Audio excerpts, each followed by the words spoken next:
7th place, Divine Dog Totality. Divine Dog Totality is the point where Megumi Fushiguro's 10 Shadow technique goes from powerful to absolutely terrifying. What started as 2 tracking Shikigami basically pulled an unseen DBZ fusion dance and came back way stronger. The Divine Dogs come as a pair, one white and one black. Both have heightened senses, especially their sense of smell, which allows them to track cursed spirits. The white dog also shows the ability to detect cursed energy directly and can even remember the scent of specific locations. Like all 10 Shadow Shikigami, the Divine Dogs follow a critical rule. When one is destroyed, its power does not disappear. Instead, its abilities and cursed energy are transferred to another Shikigami. This becomes especially important when the white dog is killed by a finger bearer at the detention center. Although it can never be summoned again, its energy is inherited by the others. As a result, the loss of the white dog leads directly to the creation of Divine Dog Totality. With the fusion complete, the remaining dog inherits the full power of both Shikigami and evolves into a much more powerful form. While the white dog was instantly defeated by a finger bearer, Divine Dog Totality is able to severely damage enemies on a completely different level.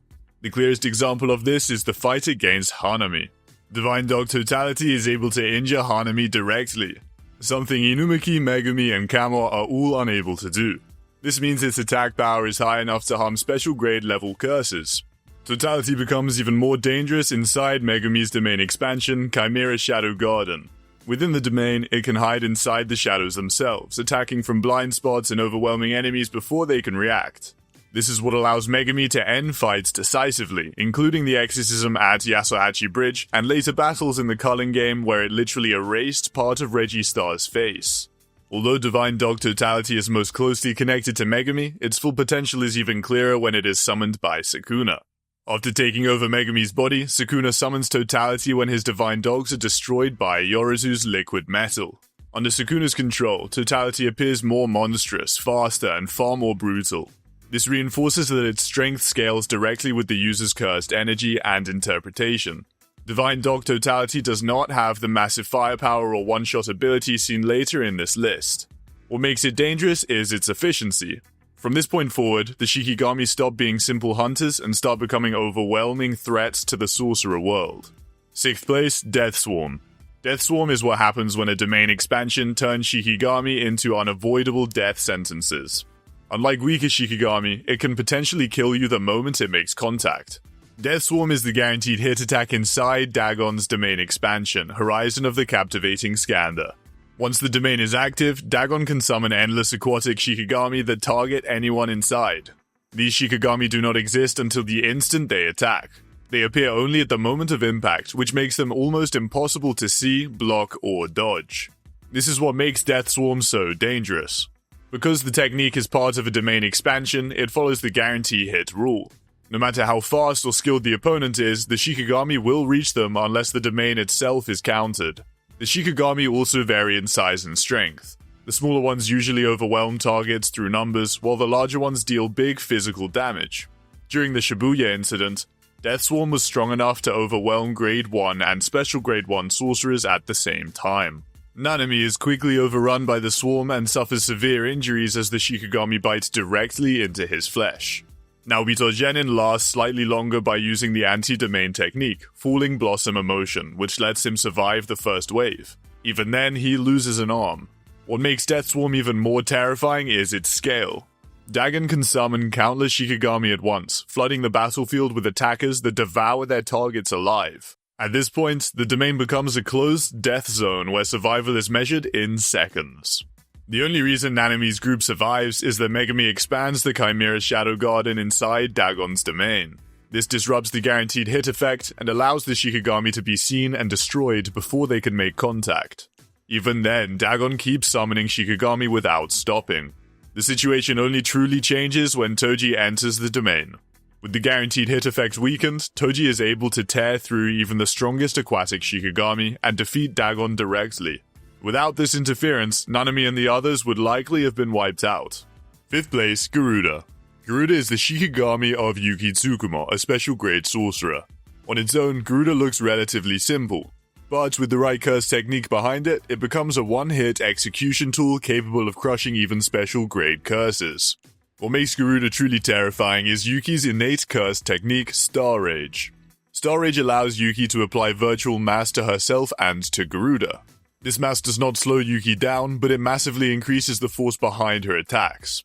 When this effect is applied to Garuda, the Shikigami turns into a weapon with extreme destructive power. The clearest example of this is during Yuki's fight with Kenjaku. When Kenjaku summons the special grade cursed spirit Ganesha, Yuki immediately amplifies Garuda with Star Rage. She sends it into the air and strikes it with a single kick. Garuda completely obliterates the cursed spirit in one blow. This is why Garuda ranks so high on this list. With Star Rage applied, its attacks ignore normal defenses. In theory, any cursed spirit that makes direct contact with Garuda can be exorcised immediately. During the same fight, Yuki uses it in several ways. It works as a projectile, a restraint to immobilize Kenjaku, and a whip-like weapon that can strike from unexpected angles. Garuda can also fold itself into a ball on Yuki's command. Using it as a mid-range weapon allows Yuki to observe Kenjaku's attacks from a distance. This is how she notices a time lag in his gravity manipulation technique and attacks with Garuda to exploit it. When Yuki gets injured, Garuda keeps fighting on its own, attacking with thrusts from its tail. It also helps Yuki by wrapping around Kenjaku and weighing him down with its virtual mass. During Araume's ice formation, Garuda breaks the ice trapping the sorceress and smashes the incoming ice from the attack. In every situation, Garuda acts both as a curse tool and as an independent Shikigami partner. However, Garuda does have a clear limitation. It is fully powered by Yuki's cursed energy. When Yuki diverts her energy into techniques like reverse curse technique, the mass applied to Garuda drops. This is why healing herself allows Kenjaku to escape Garuda's grasp. Though it does not make Garuda weak, it can change the flow of the fight, as seen in their battle. Even so, Garuda remains one of the most dangerous Shikigami in Jujutsu Kaisen. When enhanced by Star Rage, it exists purely for overwhelming destruction. The technique basically boosts Yuki's power to the point where her punches land with the force of a meteor, and allows Garuda to strike with enough intensity to exercise even a special grade curse. Many people want to see more of Garuda and Yuki in action, but that is unlikely. 4th place, Judgeman. Judgeman is one of the most dangerous Shikigami in Jujutsu Kaisen, not because it fights, but because once it appears, the outcome is already decided. Judgeman exists only within Hiromi Higuruma's domain expansion, Deadly Sentencing. To understand why it ranks this high, you first need to understand how the domain works. Basically, Deadly Sentencing functions like a courtroom. The domain activates without a hand sign, and unlike most domain expansions, it does not use a guaranteed hit attack. Instead, it forces everyone inside to follow the rules of Higuruma's curse technique. A binding vow also requires Higuruma to explain these rules before the trial begins. Once the domain is active, Higuruma becomes the prosecutor, and the opponent becomes the defendant. Violence is completely prohibited. This means that neither side can attack the other, and any attempt at physical force immediately resets their position. The trial begins when Judgeman accuses the defendant of a real crime they may or may not have committed. Judgeman acts as a neutral judge. It automatically knows everything about the defendant, including their past actions and crimes, but it does not share this information with Higuruma. The only exception is a sealed envelope given to Higuruma that contains evidence related to the defendant's crime. This evidence does not always confirm the accusation, and Higuruma is not required to reveal it before the defendant makes their statement. If you're the defendant, your goal here is to clear the suspicion and receive an innocence verdict from Judgeman. The defendant is given one chance to speak. They can remain silent, deny the accusation, or confess. After that, Higuruma is allowed a single rebuttal using the evidence provided by Judgeman. Even if the defendant is found guilty, it does not end there. Any defendant can request up to 2 retrials, and Judgeman will not deny these requests. Once the arguments are finished, Judgeman delivers a verdict. There are 3 possible outcomes. Innocent, which has not yet been shown, confiscation, which removes the defendant's curse technique, cursed energy, or even a cursed tool if that is their main weapon, and finally, the death penalty. If the death penalty is issued, Judgeman grants Higuruma the Executioner's Sword. This weapon ignores durability and cursed energy defenses entirely. A single strike results in instant death, no matter who the target is, even if it is the King of Curses himself. When the verdict is given, the domain expansion dispels itself. This allows Higuruma to attack using his abilities while the opponent is unable to use cursed energy. This is what makes Judgeman so dangerous. It has no physical combat power, yet it can strip opponents of their abilities and give its user a guaranteed one-hit kill weapon. In fact, even someone as powerful as Sukuna cannot bypass the rules of this domain. Judgeman proves its threats during the culling game. Yuji was once accused of entering a pachinko parlor, which is illegal because he is a minor. Yuji admits to entering but claims he only used the bathroom, which is a big mistake. This conflicts with the evidence, and Judgeman rules him guilty, sentencing him to confiscation and removing his access to cursed energy. Later, Yuji is accused of the Shibuya massacre. He immediately confesses, triggering a death penalty verdict on top of confiscation. The executioner's sword has another unique rule. If multiple souls exist in one body, it only kills the sentenced soul. This is why it is effective against someone like Sukuna in an attempt to banish him from Megumi's body. However, Higuruma knows Yuji was not responsible and that Sukuna was the true culprit, so he dispels the sword and spares him. Against the King of Curses, Sukuna deliberately confesses to obtaining the sword. This reveals a loophole in the system. If the target of confiscation is using a cursed tool, the cursed tool is taken instead of the cursed technique. Third place, Orimoto Rika. Orimoto Rika is one of the most confusing and terrifying entities in Jujutsu Kaisen. She has been called a curse spirit, a Shikigami, and even the Queen of Curses. When Rika is fully manifested, the fight stops being fair. Originally, Rika was a special grade vengeful cursed spirit created when Yuta unintentionally cursed his childhood friend after her death. This version of Rika possessed an immeasurable amount of cursed energy and acted almost entirely on her own, overwhelming everything around her. At that time, Yuta himself was classified as a special grade cursed human purely because of Rika's existence. By the end of Jujutsu Kaisen 0, Rika's soul is released. What remains is not the original vengeful spirit, but a remnant shaped by Rika's will and Yuta's curse technique. This is the Rika that exists now. The current Rika works like a cursed spirit bound to Yuta and acts basically like a Shikigami. She can be summoned, dismissed, and commanded, yet she still has autonomy and reacts to danger on her own. While she's no longer the original Queen of Curses, she is still overwhelmingly powerful. When Yuta wears his ring and fully connects to Rika, he gains access to everything she holds. This state lasts for 5 minutes. During that time, Yuta can freely use copy techniques, draw on Rika's cursed energy, and fully manifest her physical form. At this point, Yuta becomes one of the most dangerous fighters in the series. Because Yuta is still connected to Rika's original soul, the two of them still have the huge amount of cursed energy she had before. Rika can store cursed energy for Yuta and give it back to him when he needs it. His total amount of cursed energy is even said to be more than Gojo's. One of Rika's most dangerous traits is her role as external storage for Yuta. Normally, a sorcerer's brain can only handle a limited number of cursed techniques. Rika bypasses this limit completely, allowing Yuta to use copy at its full potential.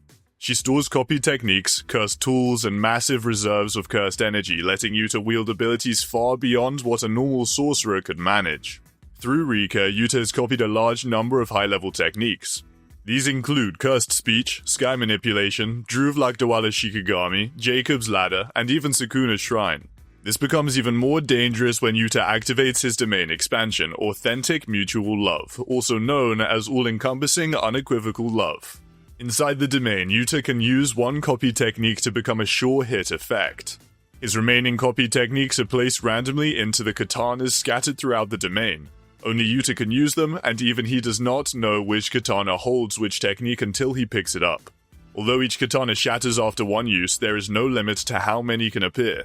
Yuta uses Authentic Mutual Love against Sukuna, believing it could finally remove him from Megumi's body by layering Angel's technique with Yuji's soul-targeting punches. This fails as Megumi has already lost his will to live, allowing Sukuna to counter with twin meteors, injuring Yuta and collapsing the domain. But if you want to know what's even stronger than Authentic Mutual Love, check out this video where we explain everything you need to know about domain expansions in just a few minutes. Later in the manga, Yuta and Rika consume Kenjaku's body. This allows him to copy Kenjaku's brain transplant technique and take control of Gojo's corpse, gaining access to Limitless, Blue, and Hollow Purple. Because Yuta is inexperienced with Gojo's techniques, the attack ends up destroying his own domain barrier as well. Even without full manifestation, Rika is still extremely dangerous. She can fight independently, restrain opponents, and turn any battle into a constant 2-on-1. She has enough strength to destroy large structures and even restrain Sukuna's arms, even if only briefly. Rika does have limits. If she takes enough damage, she can collapse, and her full connection with Yuta is time restricted. Even so, the versatility, storage capacity, and offensive power she provides makes those limits matter very little. That said, I know Rika version 2 being a Shikigami is still a big debate. Most people can't really agree on whether she should be called a cursed spirit or a Shikigami. What's clear is that she's just a copy or remnant of the original Queen of Curses. Let me know what you think in the comments. Either way, Rika Orimoto is still one of the deadliest beings in the series. In Jujutsu Kaisen Modular, Rika even merges with Tsurugi, boosting his power while still being able to talk normally, though she's clearly annoyed that Yuta's grandson ends up looking more like Maki than her beloved Yuta. Clearly Rika is still holding a grudge against Maki, but that doesn't stop her from putting that aside to lend Tsurugi her strength. Well, I guess that meme turned out to be true after all. Second place, Nue, Totality Merged Beast Agito. Merged Beast Agito is what you get when Nue evolves and merges with other powerful Shikigami from the 10 Shadows technique. During the Shinjuku Showdown, after Mahoraga adapts to Gojo's Limitless, Sukuna merges several Shikigami at once. This includes Nue, Great Serpent, Round Deer, and Tiger Funeral to create Nue Totality, also known as Merged Beast Agito. To understand why Agito is so dangerous, you have to look at what is inside it. Great Serpent, also called Orochi, specializes in restraint. It can ambush from the shadows and bind opponents instantly. It even managed to restrain Sukuna himself, if only briefly, before being destroyed. Round Deer provides healing and resistance to cursed energy.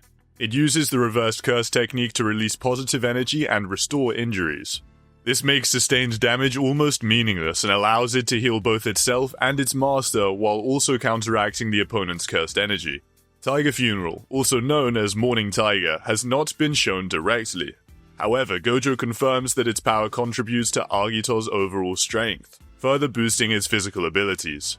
What makes Agito especially dangerous is its regeneration. Because of Round Deer, Agito can use the reverse curse technique. When Gojo lands a black flash straight through its body, Agito regenerates immediately. When Gojo rips off its snake tail, it grows back without slowing down. More importantly, this healing also applies to Sukuna. Agito can heal him mid-fight, which is why Gojo immediately prioritizes destroying it. Agito also inherits Nue's electricity. Nue gives flight and lightning-based attacks. When Megumi uses it, it's mostly for mobility and hit-and-run tactics. Under Sukuna though, it becomes massive, able to unleash wide-area lightning attacks and even carry multiple people through the air. It tries to strike Gojo with an electrified punch after generating electricity between its palms while flanking him alongside Mahoraga. Against almost any other sorcerer, this combination of paralysis and regeneration would be overwhelming. The only reason it fails here is because Gojo's Limitless blocks the attack completely. Then there is its physical strength. Obviously, Agito is fast despite its size.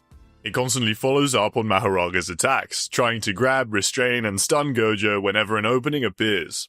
This 3-on-1 pressure forces Gojo to fight defensively far more than usual. Agito is eventually destroyed when Gojo uses Curse Technique, Lapse Blue at maximum output, crushing its body until it completely collapses. This does not mean Agito is weak, but it did go up against the strongest sorcerer of the modern era. Against almost anyone else, a Shikigami that can regenerate, heal its master, restrain enemies, and apply non-stop pressure would be absolutely lethal. And even then, Agito still exists in the shadow of what comes next. First place. 8-handled sword Divergent Sealer Divine General Mahoraga. Among every Shikigami on this list, Mahoraga exists on a completely different level. Its defining ability is adaptation, the power to adjust to all phenomena. This includes cursed techniques, non-cursed energy physical attacks, and even abilities like Gojo's Infinity and Yorazu's True Sphere. Mahoraga's adaptation is shown by the 8-handled wheel above its head. When it gets hit by an attack, the wheel starts analyzing it. Once the wheel completes a turn, Mahoraga adapts, and that same attack stops working. More complex techniques can take multiple turns, but once it adapts, Mahoraga keeps refining its counters during the fight. That's what makes Mahoraga so dangerous. During the Shibuya incident, Megumi summons it as a last resort, fully knowing he can't tame it and is basically sacrificing himself. Sukuna shows just how terrifying Mahoraga really is. It quickly adapts to his slashing attacks, forcing Sukuna to change tactics. To stop it from adapting further, Sukuna uses Malevolent Shrine to overwhelm it with non-stop slashes, then finishes it off with Fuga, wiping it out in one huge burst of damage before it can adapt again. This reveals Mahoraga's only known vulnerability, and even then, it is barely a weakness. Mahoraga must be destroyed in a single attack that it has never experienced before. If that fails, its adaptation begins, and the fight immediately starts turning against the opponent. On top of that, Mahoraga wields the Sword of Extermination, a weapon infused with positive energy.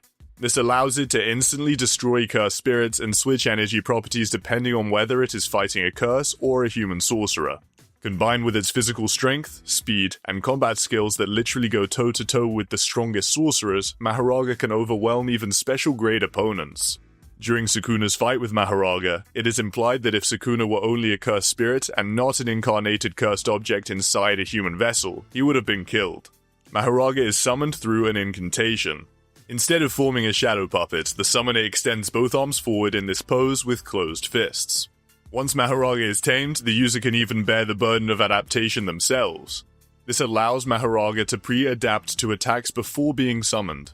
Think of this genius of adaptability as a walking answer to any technique it's prepared for. Historically, no 10 Shadows user has ever tamed Mahoraga. The only exception is Sukuna, while possessing Megumi's body through incarnation. He defeats it during the summoning ritual and later uses it as part of his combat kit against Gojo. For anyone else, Mahoraga is effectively unbeatable. The most infamous display of Mahoraga's power happens during the Shinjuku Showdown. As Sukuna fights Gojo, Mahoraga adapts to Infinity, Curse Technique Lapse Blue, and even Unlimited Void. Because of the complexity of the Limitless, it takes a full 5 turns of the wheel to complete adaptation.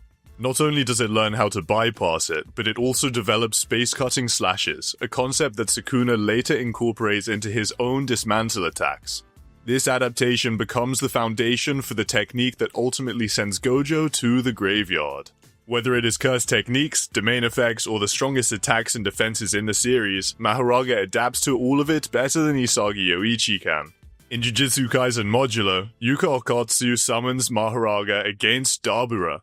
Dabura's cursed techniques, including light and a mysterious technique described as murderous intent given form, fail to destroy Mahoraga in one hit.